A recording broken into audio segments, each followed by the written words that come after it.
What's up, y'all? Y'all are listening to Living Corporate's flagship podcast.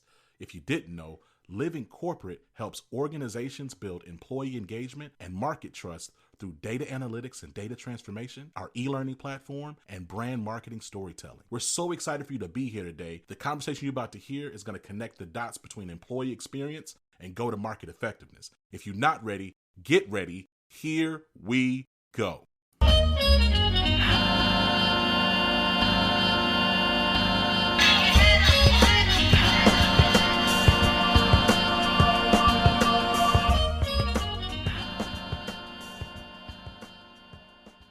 Andrew Buer and Dr. Mario Ramirez of Opportunity Labs. Welcome to Living Corporate. How are y'all doing, man? Good, doing well. It's great to see you again, Zach. Thanks for having us, Zach. Good to see you, man. Hey, it's always a pleasure. Listen, I want to get right to it because we're here for a good time, not necessarily a long time. Let's start with the big picture, right? What sparked the idea for creating a tool focused on specifically opioid overdose prevention in K through 12 schools? I mean, we can talk about Opportunity Labs as a whole. I just want to get to the meat of it, right? Because we're here to talk about this incredible one of its kind tool. Let's talk about Opportunity Labs, but then I really want to talk about why this particular focus. Yeah, well, I think it's probably best to go back actually to what Opportunity Labs is first, and then talk about why we focused on opioids. Opportunity Labs is a national nonprofit that was founded in 2019. And I think we, exist because we believe that all kids deserve an equal opportunity. And our work is really heavily focused on K through 12 education. As part of that, I think we realized that there was this nexus between health and education in a way that others hadn't explored. And the dashboard that you guys helped us build is an extension of that work. Andrew, what would you add to that? Well, first I would say, Zach, it's always fun when you bring Drake in to the equation to start a podcast. I think some of this work is a direct response to what we heard from communities, right? We've done a significant amount of work over the course of the last year, really focused on youth mental health. And as we were out there talking to adults that are closest to kids, we heard again and again about the challenges associated with opioid use disorder, and some of the really, really tragic incidents that were happening when kids took pills that were laced with fentanyl. So in many ways, this work was really a response to what we heard as a need coming from communities across the country. To that point, can you speak to the urgency of the crisis and what gaps you saw in the existing data and response infrastructure, right? Obviously, you did not think about building this tool for fun, and you didn't, there's obviously some type of calculus that went into it. Can we talk a little bit about that? Yeah, absolutely, Zach. I think a lot of your listeners, if not every listener, have probably been touched by the opioid epidemic in some form or fashion. I think what we've seen over the last now going on 30 to 35 years is that this epidemic has really sort of morphed and changed in a few different ways. And if we go back to when things really started in the early 90s, the epidemic grew out of a prescription drug abuse situation and was primarily focused in, parts of Appalachia and rural America. And then, 10 years later into the 2000s sort of became more of a heroin epidemic as access to prescription opioids tapered off. And we thought we were making progress, really until the 2010s when fentanyl really moved into the American, sort of way of life. And as fentanyl spread throughout a number of different channels, we've seen that the populations affected have really spread beyond just, sort of lower socioeconomic groups, both, away from really rural America. And now it impacts big cities and small cities alike. We've seen that fentanyl has come in from, overseas sources, and it's made its way into counterfeit pills. It's made its way into the marijuana supply. And so as a result, we've seen overdoses really become something that you hear about much more frequently.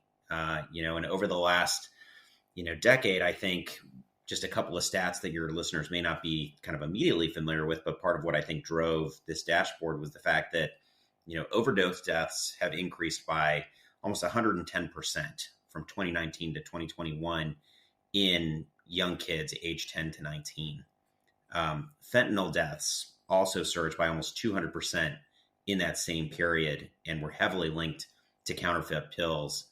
And in 2022 alone, fentanyl overdose was the third cause of death behind traffic accidents and firearm injuries in kids in that same age group. So this has really become a growing problem that lives, again, at that nexus between healthcare and education, which is where we work and part of what drove our focus in this space.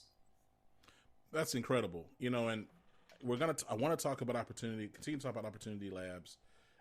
We've been alluding to this tool. We're going to make sure we put that link in the show notes for those who want to learn more about it, and also put the press release there as well as the case study from Living Corporate. But let's talk about this tool that you built and what makes it so unique and first of its kind. Because I saw that language in the press release. Obviously, I agree with it, but I'm curious to get your perspective as to what makes it so. Yeah, well, I think what's novel about it, Zach, is, over the course of the last decade, in response to the challenges that Mario just outlined, states have started to take action to their credit and put together a set of laws and regulations and policy guidance to help all different kind of community-based institutions respond to this crisis, and that includes school districts and schools.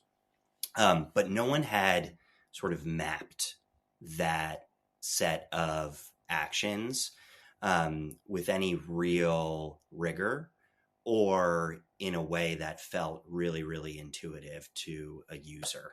And we thought that would be the foundation to begin to scaffold potential answers to questions like, does a really comprehensive set of laws, regulations, and guidance end up preventing more of the kind of incidents that Mario just outlined? And so in some ways, this is a foundation that we hope a lot of academics and researchers, districts and schools, policymakers can begin to think about scaffolding additional work on top of. But that was sort of like the fundamental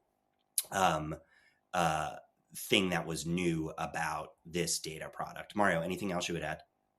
No, I mean, I think the other thing that we really found, and we've seen this with some of our other work around COVID and around, sort of thriving youth in general and healthy schools, was that there's often this gap that exists between, sort of what we would traditionally call health professionals and education professionals. And, sort of COVID brought that into starker relief, right? We realize that these groups often speak different languages.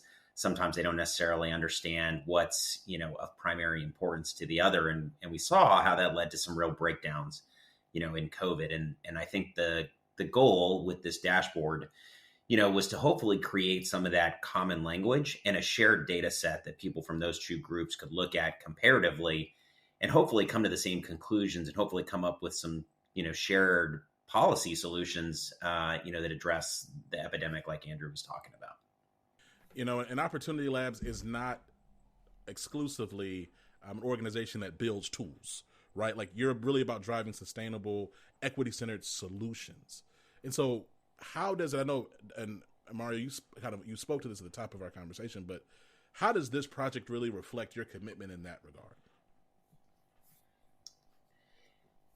Well, I think Opportunity Labs is a great organization. Andrew and I co-founded the organization in 2019, and my background is more sort of on the clinical side. I'm an emergency medicine doctor by training, and Andrew, I'll let him talk about his background in education. But one of the things that I think we really discovered again with COVID and in some of our other work, was that public health, and particularly trust in public health, has been heavily impacted by data and the way that people perceive data over the last couple of years. And, our belief was that for all of the intellectual rigor and the policy solutions that we can, sort of bring up in this space, we needed a partner who could help us create this visually in a way that was, alive and tactile and interactive for the audience.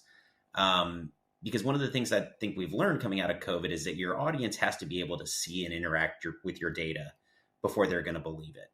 And, for as much as hard evidence exists that this is a real problem and there are potential solutions out there, we, I think, needed to create that and frame that in a way that the audience could better understand. Andrew, what would you add? Yeah, I mean, I think big picture, Zach, is like we want all kids to thrive, right? And so any constraints to kids thriving are issues we care about, right? Whether that's kids with incarcerated parents, kids that are encountering challenges with opioid use disorder, kids that are trying to navigate challenges associated with, early grade literacy or numeracy or academic self-efficacy.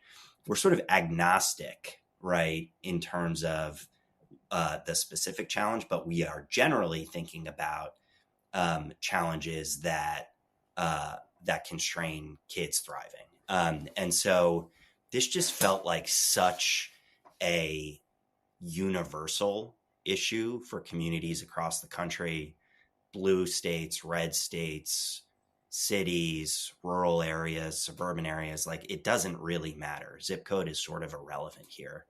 And those are the kind of problems that we like to take on because they have the potential for so much impact.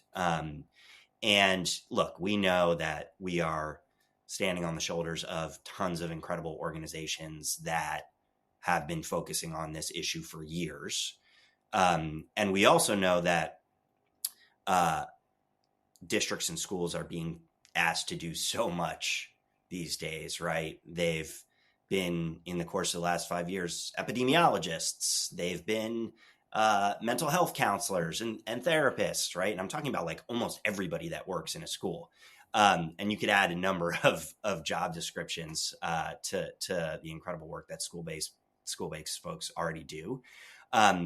But with all that recognition, we also thought that sort of elevating this conversation might create space or at least surface area to think about what's really working in terms of prevention and response and where there are opportunities to do more. To that end, like, in what ways are you hoping that this tool impacts policy conversations around student health and school readiness and parent empowerment? Like, how do you see this practically fitting into that? Well, I think one thing that, often comes up in policy circles, Zach, right, is this question of do regulations and policies actually lead to the outcome that you're hoping for when they're written, right? And I think when we did this sort of 50-state landscape of the regulatory, sort of guidance and policy that exists out there, it's actually very different across the states. There are some states where it is specifically codified that a school needs to have naloxone, which is a opioid antidote, sort of on site.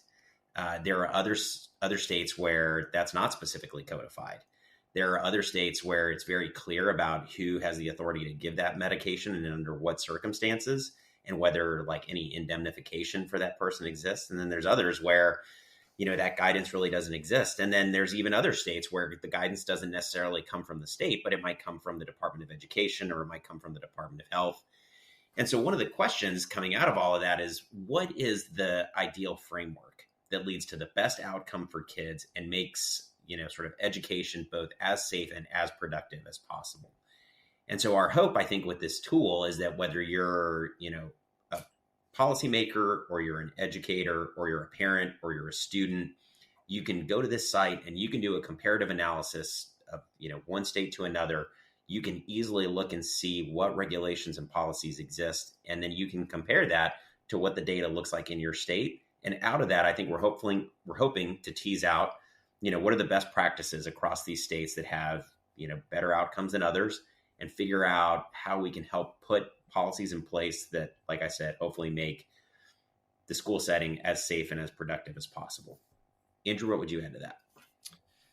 Yeah, I mean, the only thing I would add is, we are, Zach, concurrently doing a national survey of school nurses related to this issue, because we think that they are sort of the adult that is primarily responsible for responding to this incident in schools. And so we'll see what that data bears out. But I think like one thing that is already clear is that, to Mario's point, there is massive variation across the states.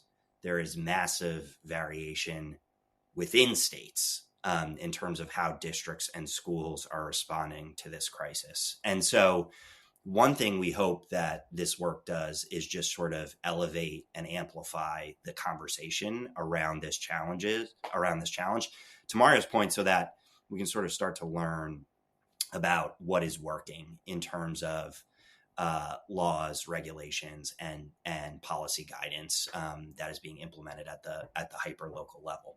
I also think like there is a really important research opportunity here, right? That hopefully this tool contributes to, right? Research funding is going away, or at least changing in a lot of really important ways in this moment. And I think, to continue to focus on this issue, which again cuts across society in so many ways, is not something that we sort of intentionally were thinking about, but I think actually is pretty meaningful at this moment. So maybe the last thing I would add there, Zach, and I know you've met several of the other members of our team. Andrew and I are here, representing the larger Opportunity Labs team. And, that we include a number of like data scientists and community health folks on our team that were really instrumental in this process. And I think, are an important part of the analysis that it's going to go into this. And one of the things that I think we try to do at Opportunity Labs is, really make sure, like I said, that we're sharing information across silos, and our team is a key part of that. Yeah. I want to name this also about Opportunity Labs and our experience in working with you all, that one, it's one of the most diverse teams that Living Corporate's ever engaged. And then also one of the most collaborative in terms of seeking understanding across. It kind of reminds me of, I don't know if either one of you are Star Trek fans, but I think like Star Trek is like one of like the quintessential examples of like teamwork and like leadership and action, because it's just, these are like wildly different. These are different species, right? Let alone people. But they figure out ways to like collaborate and work together, right? And I saw that in real time with Opportunity Labs, and I think it is a beautiful thing to see a team like that develop and deliver the outcomes that you all are. So 100% agreed that you all are representing a great number behind you that are working and also working alongside you to do incredible work. Now, look, if I'm an educator or a policymaker and I'm listening to this conversation, what is the action? Like, what should I go do coming out of this discussion? You want to jump in, Mario? I'm happy. I have some ideas. Yeah, go for it. Yeah, look, I think the first thing is look at the data for your state and start to think about what it looks like relative to actual incidents, right? Both overdose and death incidents, right? Because I think ultimately what you want to build to is a deeper understanding of how the legal, regulatory, policy guidance is actually impacting outcomes. And so I think that's the first step.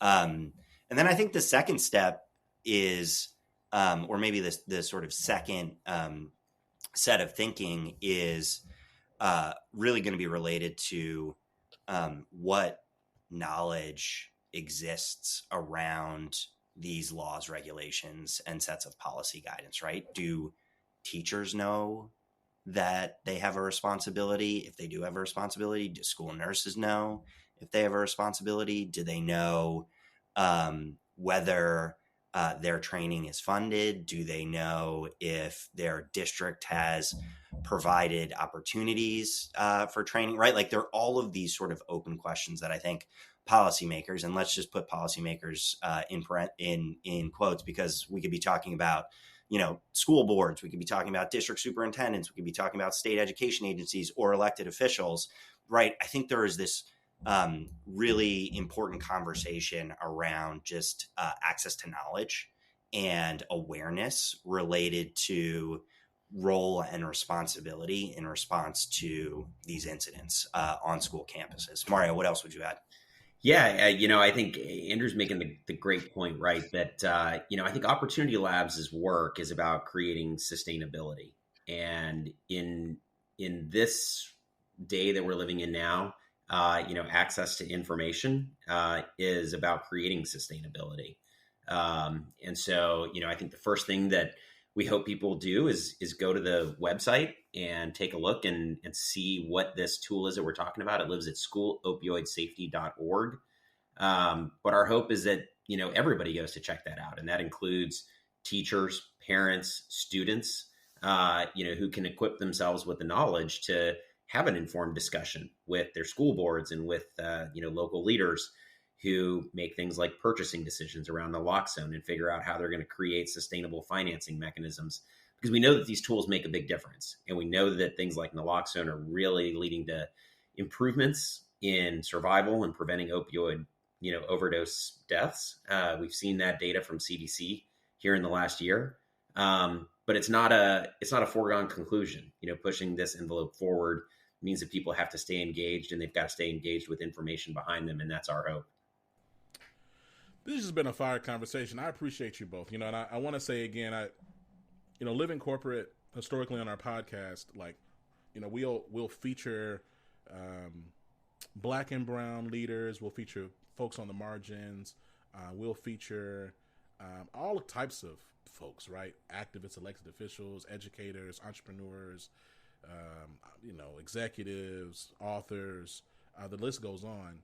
What I really appreciate about this conversation is that we were able to have a really, really great discussion about not only the work that Opportunity Labs is doing, but also the point of intersection that Living Corporate was able to just be a part of the story. And so thank you both, not only for being on Living Corporate, but for allowing us to support you all in the really critical work that you're doing that impacts everybody, right? Like I have a 5-year-old, I have a 2.5-year-old, I got 2 newborn twins.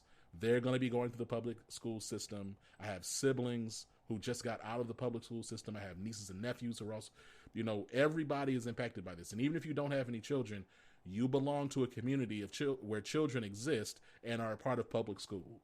And so it does, in fact, impact everybody. And I just want to say thank you both for being on the podcast. And again, thank you for allowing us to work with you. Yeah, well, one thing, that we didn't really talk about, Zach, was the role that Living Corporate played in, helping make this possible, I think. So if we've got just a few minutes, I would like to, talk about that for a second. I think when we decided that we were going to build this platform, this website, one of the things we realized was that it was a bigger technical challenge than we had realized, and it's tough to pull data from some, like databases that are open source, others that aren't, formatted the same way. But also I think to create something that's visually appealing, that's clean, that fits the need of the users, to sort of display and portray the message that we're trying to provide. And I think you and Mike did just a fantastic job helping to realize what we wanted to do at the Opportunity Lab side and help bring that to, reality. I know that we couldn't have done it without you guys. And you guys were a fantastic collaborative partner, and really listened to what I think we were trying to do. And I know I speak for the whole team when I, just express our gratitude to you guys for helping to make that happen. Yeah, Zach, it was a pleasure working with you guys. And I had a mentor early on in my career who told me the best way to connect with folks is story, fact, story, right? Particularly when you're meeting new folks or trying to convince them of something, right? So start with a story, hit them with a fact, go back to that story. And I am increasingly convinced that using interactive storytelling combined with data and analytics is a really, really good way to do that around challenging policy issues. And you allowed us to do that in a really seamless, aesthetically pleasing, intuitive way. So we are deeply appreciative, not only of the product that you help us build, but also just the more sort of, I think, macro perspective that telling stories with data is a really, really helpful way both to educate communities and inform them, but also to empower them with knowledge that they can act on. So we're deeply appreciative, Zach. Hey, I appreciate y'all. I'm going to be turning purple on my own podcast. Dr. Mario Ramirez, Andrew Buer, Opportunity Lab. Check the link in the show notes. Till next time, y'all. Peace. Appreciate you, man. Thanks. Living Corporate is a podcast by Living Corporate LLC. Our logo was designed by David Dawkins. Our theme music was produced by Ken Brown. Additional music production by Antoine Franklin for Musical Elevation. Post-production is handled by Jeremy Jackson. Got a topic suggestion? Email us at livingcorporatepodcast@gmail.com. You can find us online on Twitter, Facebook, Instagram, and living-corporate.com. Thanks for listening. Stay tuned.